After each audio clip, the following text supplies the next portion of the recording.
हमारे घर बेटियां हो या बेटा कोई फर्क नहीं पड़ता। ये तो सिर्फ कहने में ही अच्छा लगता है, लेकिन कहीं ना कहीं लोगों के मन में अंदर ही अंदर ये लालसा जरूर होती है कि बेटा होना चाहिए। ऐसी ही एक कहानी से आपको रूबरू करवाती हूँ। ये एक कहानी छोटे से गांव की है, जिसमें एक ही परिवार में दो बेटियां और दो बेटे होते हैं। बड़ी बेटी ज्योति की तो शादी हो गई होती है, मगर छोटी बेटी की शादी अभी नहीं हुई होती। एक भाई आर्मी में होता है और बड़ा भाई घर के काम काज देखता है। सुनीता सबसे छोटी बेटी होती है। भाइयों की भी शादी हो चुकी होती है, सिर्फ सुनीता ही की शादी नहीं हुई होती। सुनीता बहुत चंचल स्वभाव की थी। 18 साल की उम्र में भी वो छोटे बच्चों के साथ गली मोहल्ले में खेलती रहती। सुनीता को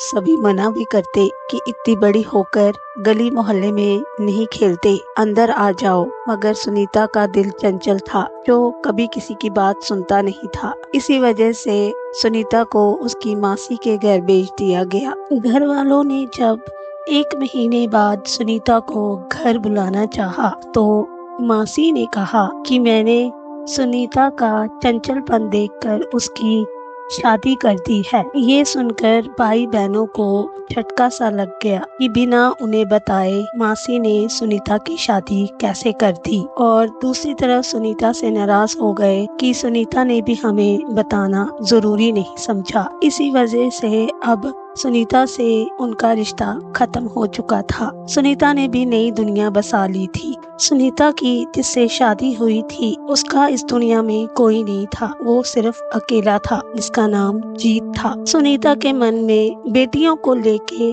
बहुत ही अलग विचार थे। उसकी नजर में बेटियों की कोई अहमियत नहीं होती। जितने लाड प्यार से बेटियों को पाला जाता है, लेकिन सुनीता का यही समझना था कि बेटों को ज्यादा महत्व और ज्यादा ही लाड प्यार मिलता है, जिसकी वजह से अब सुनीता के मन में यही बात थी कि वो बेटा पैदा करेगी। सुनीता के घर में पहली किलकारी गूंजी। हॉस्पिटल में जब पता चला कि सुनीता को बेटी हुई है, तो घर में जीत तो बहुत खुश हुआ, लेकिन सुनीता का मन उदास हो गया। लेकिन कहीं ना कहीं जब सुनीता ने अपनी बेटी का चेहरा देखा, तो उसका मन पसीज गया, क्योंकि उसकी बेटी बहुत ही सुंदर और बहुत ही खूबसूरत थी। दोनों अपनी बेटी का पालन पोषण करने लगे, लेकिन जीत की जो नौकरी थी, उससे अब उसे निकाल दिया गया। अब जीत के पास कोई नौकरी नहीं थी। घर में बेटी का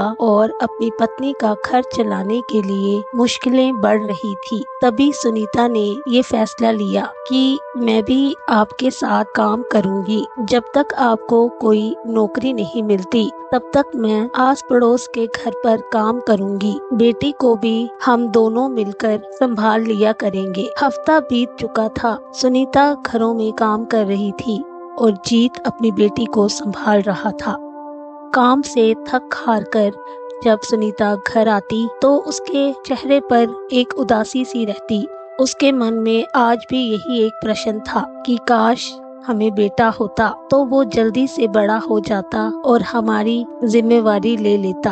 मगर अभी इस बेटी की ही जिम्मेवारी हमारे सिर पर आन पड़ी है, तो अब आप भी अपनी कोई नौकरी ढूंढो। जीत ने भी अब नाइट ड्यूटी ढूंढ ली थी। दिन में जीत घर रहता, अपनी बेटी की देखभाल करता और रात को नाइट ड्यूटी जाता। इसी बीच सुनीता फिर से प्रेग्नेंट हो गई। जो पहली बच्ची थी, अभी वो सिर्फ 2.5 साल की ही हुई थी, तो सुनीता को बेटे होने के लालच ने फिर से प्रेग्नेंट कर दिया। सुनीता इस बार बहुत खुश थी। उसका कहना था कि इस बार तो मुझे बेटा ही होगा। 9 महीने बाद जब उसे बेटी ही पैदा होती है, तो सुनीता का दिल टूट जाता है। वो कहती है, शायद मेरा बेटा मांगना ही गलत है, तभी रब भी मुझे बेटियों का ही चेहरा दिखा रहा है। जहाँ एक तरफ इतनी महंगाई देखकर लोग एक ही बच्चा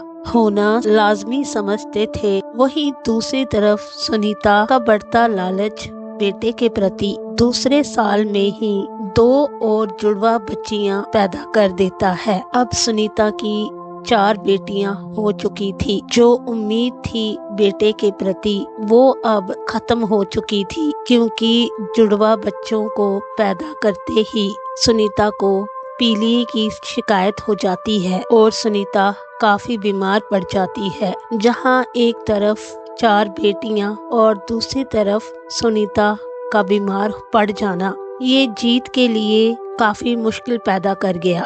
सुनीता का हट बेटे को लेकर शायद गलत था। इसे हम ईश्वर का वरदान कहेंगे या सुनीता का हट।